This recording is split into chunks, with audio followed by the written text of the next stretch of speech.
tetap mau memuji Tuhan. Kita angkat lagu, menyanyi haleluya. Sambil bangkit berdiri.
Semoga pujian dan penyembahan kami beri kami Tuhan, akan melindungi kami dari bahaya dunia ini Tuhan.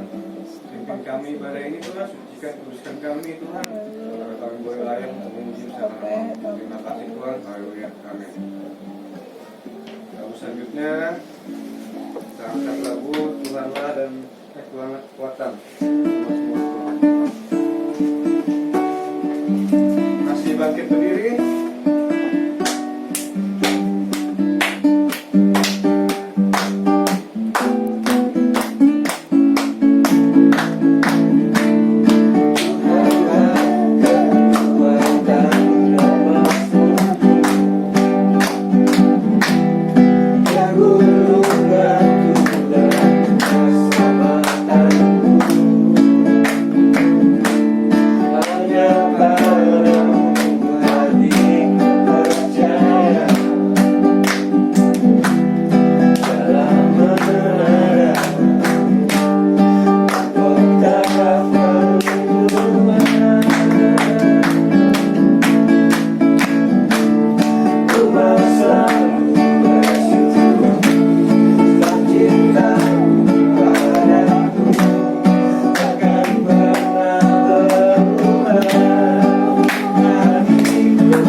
Haleluya. Haleluya. Terima kasih. Terima kasih. Terima kasih. Terima Kami kasih. rasakan harta.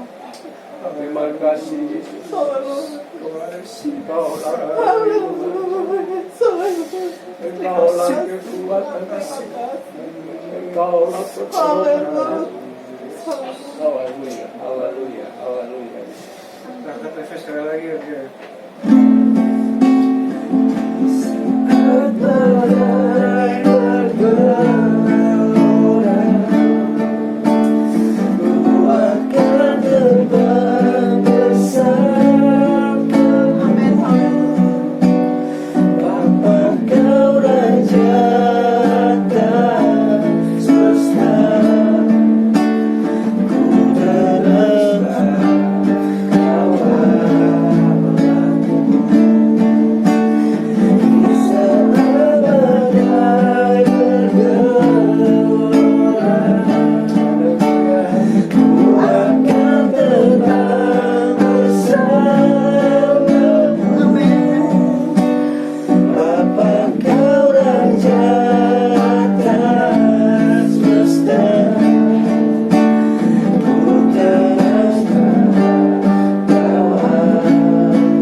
Terima kasih. Semoga kami memasuki firman-Mu ya Tuhan. Pilih kami itu, sucikan kami Tuhan. Biar apa yang boleh kami dengar dari firman-Mu ya Tuhan, tidak sia-sia Tuhan. Kami boleh melakukan apa yang Kau perintahkan ya Tuhan. Dan kami boleh menjadi hamba-Mu yang taat akan firman-Mu ya Tuhan. Dan tak kira dari hamba-Mu yang akan menyampaikan firman-Mu ya Tuhan. Biar apa yang keluar dari mulutnya Tuhan, itu semua oleh campur tangan-Mu ya Tuhan. Terima kasih. Berkati hamba-Mu yang menyampaikan firman-Mu ya Tuhan, agar menjadi berkat bagi kami Tuhan, dan menjadi pedoman bagi hidup kami Tuhan. Terima kasih Tuhan, terima kasih Tuhan. Haleluya, amin.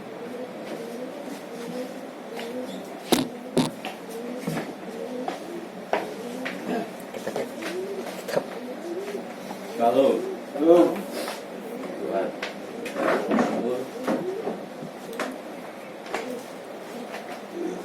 kita boleh merasakan Tuhan hadir dalam ibadah kita siang hari ini. Karena Tuhan berjanji bahwa di mana 2-3 orang berhimpun di dalam namanya, di situ Dia ada.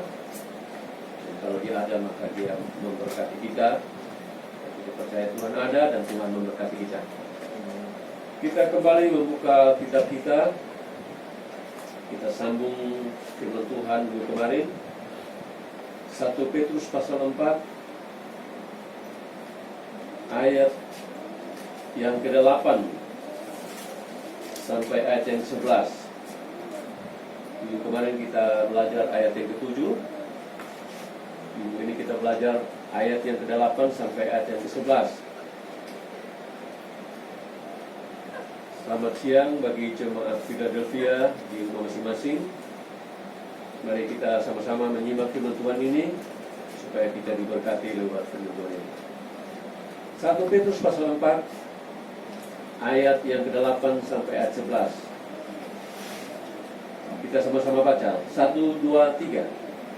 Tetapi yang terutama, kasihilah sungguh-sungguh seorang akan yang lain, sebab kasih menutupi banyak sekali dosa. Berilah pengorbanan seorang akan yang lain dengan tidak bersungguh-sungguh. Layanilah seorang akan yang lain sesuai dengan karunia yang telah diperoleh tiap-tiap orang sebagai pengurus yang baik dari kasih karunia Allah. Jika ada orang yang berbicara, baiklah ia berbicara sebagai orang yang menyampaikan firman Allah. Jika ada orang yang melayani, baiklah ia melakukannya dengan kekuatan yang dimurahkan Allah, supaya Allah dimuliakan dalam segala sesuatu, karena Yesus Kristus, Dialah yang mempunyai kemuliaan dan kuasa sampai selama-lamanya. Amin. Minggu kemarin kita belajar kesudahan segala sesuatu sudah dekat. Artinya kedatangan Tuhan yang kedua kali sudah semakin dekat. Dan ayat yang ke-7 nasihati kita harus kuasai diri, kita harus tenang, dan kita tetap berdoa. Dan minggu ini ada nasihat lagi buat kita. Kita lihat ayat 38 dikatakan, tetapi yang terutama, kasihilah sungguh-sungguh seorang akan yang lain. Jadi selain kita tenang, kuasai diri dan tenang dan tetap berdoa, ternyata ayat yang ke-8 ada hal yang lebih utama, ya, yang harus kita perhatikan dalam menjelang kedatangan Yesus yang kedua kali, ya, yaitu dikatakan kasihilah sungguh-sungguh seorang akan yang lain. Ya. Firman Tuhan katakan bahwa kasih itu adalah yang pertama dan terutama di dalam Alkitab, yaitu kasih kepada Allah dan kasih kepada sesama manusia. Jadi nasihat firman Tuhan buat kita adalah, ya, kasihi sungguh-sungguh seorang akan yang lain. Ada dua kasih. Kalau kita perhatikan perintah ini, ada dua kasih, yaitu pertama kasih yang sungguh-sungguh, yang kedua kasih yang pura-pura.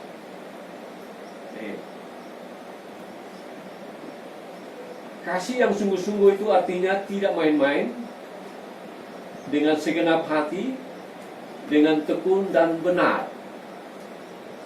Ini yang Tuhan kehendaki dari hidup kita sebagai orang percaya di akhir zaman ini, menjelang kedatangan Tuhan yang kedua kali. Yang Tuhan mau dari kita adalah kasih yang sungguh-sungguh terhadap seorang akan yang lain. Tuhan tidak mau kasih yang pura-pura. Kata pura-pura itu dengan kata lain kasih yang akal-akalan, kasih yang bohong, kasih yang munafik. Ya, Allah benci kemunafikan. Jadi Allah minta, firman Tuhan menuntut kepada kita adalah kasih yang sungguh-sungguh seorang terhadap yang lain. Kita koreksi hidup kita masing-masing. Apakah sampai hari ini kasih yang sungguh-sungguh yang Tuhan kehendaki itu ada dalam hidup kita atau tidak? Karena salah satu tanda akhir zaman adalah, Alkitab katakan di dalam Matius pasal 24 ayat 12, salah satu tanda akhir zaman adalah kasih kebanyakan orang akan menjadi tawar atau menjadi dingin. Ya. Sehingga orang akan mementingkan diri sendiri. Ya, dampak daripada virus corona ini, kita melihat bahwa ada banyak orang yang tidak sungguh-sungguh lagi mengasihi satu dengan lain. Orang mulai mementingkan diri sendiri. Tetapi siang hari ini Tuhan berbicara kepada kita lewat firman-Nya. Tuhan mau kita memiliki kasih yang sungguh-sungguh terhadap satu dengan lain. Ya. Walaupun di sekitar kita banyak orang kasihnya sudah tawar, banyak orang kasihnya sudah dingin, tetapi kita sebagai orang percaya, Tuhan mau supaya kita tetap memelihara kasih ini sungguh-sungguh dalam hidup kita. supaya ya kita boleh dapat mengasihi satu yang lain. Yang kedua, kalau kita bagian B-nya dikatakan apa? Kenapa kita harus mengasihi satu yang lain dengan kasih yang sungguh-sungguh? Ayat 8 bagian B katakan bahwa ya, kasih menutupi banyak sekali dosa. Jadi ciri orang yang memiliki kasih yang sungguh-sungguh pertama adalah apa? Ya, menutupi dosa sesamanya. Menutupi dosa selamanya. Artinya, saudara, walaupun kita melihat saudara kita berbuat dosa, kita tidak boleh menceritakan kepada orang lain. Ya. Kita harus ya mengampuninya. Menutup ini dengan arti lain apa? Kita harus mengampuni dia. Jangan kita menceritakan keburukan, kesalahan, dosa saudara kita kepada orang lain sehingga menjadi cemooh bagi orang lain. Tapi kita harus menutupinya dengan cara mengampuni dia. Ya, kita mengampuni dia, bukan kita menghakimi dia. Sebagaimana Yesus sudah mengampuni dosa-dosa kita, Yesus juga mau supaya kita juga dapat mengampuni sesama kita yang mungkin menyakiti hati kita, berbuat jahat kepada kita. Kita harus mengampuni mereka. Itu artinya kasih menutupi banyak dosa. Ya. Makanya kita lihat di dalam Efesus, ya, Efesus pasal 4 ayat 32, nasihat Rasul Paulus kepada jemaat di Efesus juga. Efesus pasal 4 ayat 32. Demikian firman Tuhan, tetapi hendaklah kamu ramah seorang terhadap yang lain, penuh kasih mesra dan saling mengampuni, sebagaimana Allah di dalam Kristus telah mengampuni kamu. Jadi standar untuk mengampuni sesama adalah kasih Kristus, yaitu kasih agape. Kata mengampuni artinya apa? Melupakan. Tidak boleh menjadi buah bibir, tapi kita harus mengampuni dengan sungguh-sungguh. Dan firman Tuhan katakan bahwa kalau kita mengampuni sesama kita, maka Bapa di surga juga akan mengampuni kesalahan kita. Kita juga belum sempurna, jadi kita harus menutupi ya dosa sesama kita dengan cara kita mengampuni mereka, supaya Tuhan juga mengampuni kita. Kita kembali ke dalam 1 Petrus pasal 4. Poin yang berikut, kita baca ayat yang ke-9. Kasih yang sungguh-sungguh selain kita mengampuni saudara-saudara kita yang menyakiti kita. Yang kedua, memberi tumpangan kepada saudara-saudara kita. Ya. Saya baca ayat 9.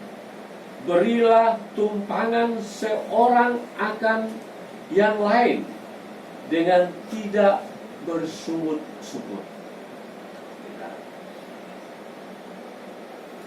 Jadi kalau kita lihat di dalam Matius pasal 24 itu, dampak dari penyakit sampar, ya, adanya apa? Kesusahan, kelaparan. Tetapi firman Tuhan ajarkan kepada kita, ya, supaya kita mengasihi saudara-saudara kita sungguh-sungguh. Yaitu poin yang pertama, mengampuni dosa mereka. Poin yang kedua adalah apa? Memberi tumpangan kepada saudara-saudara kita yang dalam keadaan susah. Ya. Memberi tumpangan ini banyak artinya sangat luas. Kita bisa, yang tidak memiliki tempat tinggal, kita bisa mengajak mereka tinggal di rumah kita.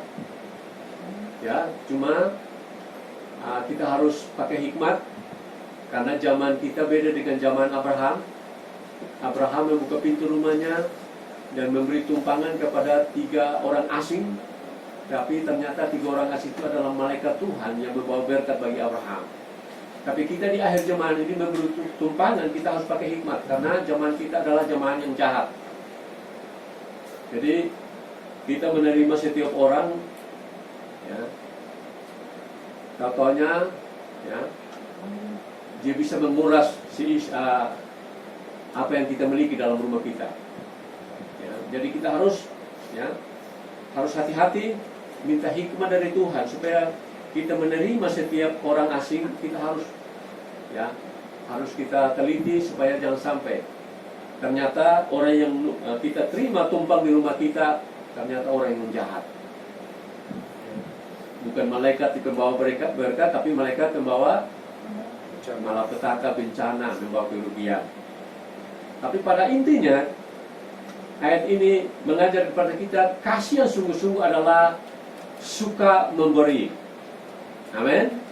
Saudara mau memberi, harus menjadi saluran berkat bagi saudara kita yang susah. Ya. Ini intinya begitu. Kita harus menjadi saluran berkat. Karena hari-hari ini dampak dari virus corona ini, ada banyak orang yang kehilangan pekerjaan, ada banyak orang yang susah. Ya.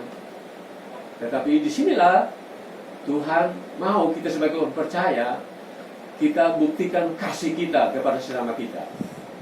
Harus mau memberi, harus mau menjadi saluran berkat bagi saudara-saudara kita yang susah.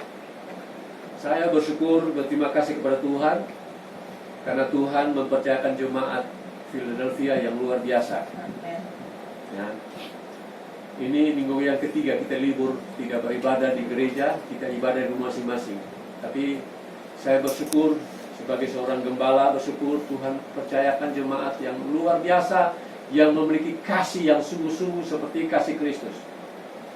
Ada yang transfer perpuluhan, ada yang mengantar sembako, sehingga sampai hari ini keluarga saya masih boleh dapat makan dan minum dengan baik. Semua karena kemurahan Tuhan lewat jemaat Tuhan yang Tuhan percayakan. Doa saya, Bapa di surga yang akan balas memberkati setiap pemberian semua sidang jemaat Tuhan. Ya. Dan saudara lihat, mungkin, ya, ada saudara seiman yang lain, ada keluarga yang lain, ada tetangga yang lain lagi susah. Jangan saudara tahan berkat itu. Jadilah saluran berkat bagi mereka. Amin. Karena firman Tuhan katakan bahwa terlebih yang berbahagia adalah yang memberi, bukan yang apa? Menerima. Jangan saudara menjadi anak Tuhan yang mau hanya menerima, tapi harus menjadi anak Tuhan yang mau memberi. Firman Tuhan katakan bahwa orang yang memberi akan diberkati Tuhan berlimpah-limpah. Orang yang memberi, dia yang akan mewarisi kerajaan sorga. Orang yang kikir tidak mendapat bagian dalam kerajaan sorga. Jadi di masa-masa sulit ini Tuhan menuntut kasih kita. Masihkah kita mau memberi kepada sesama kita, saudara kita, atau kita mau menikmati berkat itu sendiri? Ya. Ini. Poin yang berikut, yang terakhir, yang ketiga, kasih yang sungguh-sungguh di ayat yang 10 dan ayat 11. Layanilah seorang akan yang lain sesuai dengan karunia yang telah diperoleh tiap-tiap orang. Yang terakhir, Tuhan mau kita mau menjadi jemaat Tuhan yang apa? Melayani seorang dengan yang lain. Jadi pelayanan itu bukan hanya di belakang mimbar, tapi pelayanan itu dalam segala hal. Di dalam keluarga kita saling melayani. Amin. Di dalam kita berjemaat saling melayani. Di tempat pekerjaan kita saling melayani. Jangan menjadi anak Tuhan yang hanya mau dilayani, tapi kita harus bisa apa? Melayani. Ya, kita belajar dari pribadi Yesus. Yesus datang ke dunia ini bukan untuk apa? Dilayani, tetapi melayani. Jadi minimal dalam hidup kita ini ada satu karunia. Tuhan beri karunia bagi kita untuk melayani Tuhan, melayani sesama. Ya. Nah, Alkitab kata bahwa setiap pelayanan kita tidak menjadi sia-sia. 1 Korintus pasal 15 ayat 58. Setiap pelayanan kita kepada Tuhan, kepada sesama, tidak ada yang sia-sia. Semua dicatat oleh Tuhan, dan Tuhan akan balas memberkati. Selama kita ada di dunia ini dan nanti di surga, Tuhan akan memberkati kita. Kiranya firman Tuhan ini boleh menjadi berkat bagi kita semua, dan biarlah hari besok dan seterusnya kita mau ya lebih lagi sungguh-sungguh mengasihi Tuhan dan mengasihi sesama. Tuhan Yesus memberkati. Kita tunduk kepala dan kita berdoa buat firman Tuhan. Terima kasih Tuhan, kami sudah belajar firman-Mu. Mari Tuhan, pilih kami masing-masing. Apabila selama kami menjadi umat-Mu, kami belum sungguh-sungguh di dalam mengasihi. Dan hari ini firman-Mu sudah menegur kami. Berikanlah kasih yang sungguh-sungguh itu kasih agape itu bagi kami, supaya kami, oh Tuhan Yesus, mengasihi satu yang lain lebih sungguh-sungguh. Tidak kasih yang pura-pura, tetapi kasih yang sungguh-sungguh dari Kristus kami boleh lakukan bagi sesama kami. Yaitu pertama, kami saling mengampuni satu yang lain, dan kami boleh saling memberi menjadi seluruh berkat satu yang lain. Kami saling melayani satu yang lain, supaya Tuhan nama-Mu dipermuliakan, dan kami semakin diikat dengan tali kasih-Mu. Kami saling menopang satu yang lain. Kami sama-sama melayani Engkau sampai Engkau datang menjemput kami untuk masuk dalam kerajaan. Dalam nama Yesus kami sudah berdoa dan mengucap syukur.